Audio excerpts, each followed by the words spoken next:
ഒന്ന് ദിനവൃത്താന്തം അധ്യായം 27. ഗോത്രാധിപന്മാർ.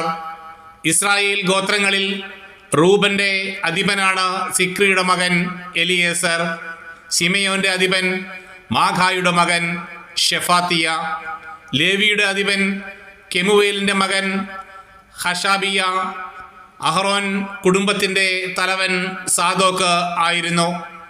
ദാവീദിന്റെ സഹോദരന്മാരിൽ ഒരുവനായ എലീഹു യൂദായുടെ തലവൻ. മിഖായേലിന്റെ മകൻ ഒമ്രി ഇസാക്കറിന്റെ തലവൻ.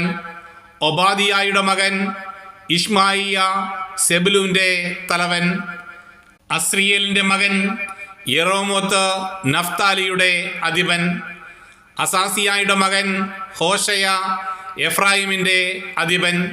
പെദായായുടെ മകൻ ജോയേൽ മനാസയുടെ അർദ്ധഗോത്രത്തിന്റെ തലവൻ. സക്കറിയായുടെ മകൻ ഇദ്ദോ ഗിലെയാദിലുള്ള മനാസയുടെ മറ്റേ അർദ്ധഗോത്രത്തിന്റെ അധിപൻ. അബ്നേറിന്റെ മകൻ ജാസിയേൽ ബെഞ്ചമിന്റെ തലവൻ. യെറോഹാമിന്റെ മകൻ അസരേൽ ദാനിന്റെ അധിപൻ.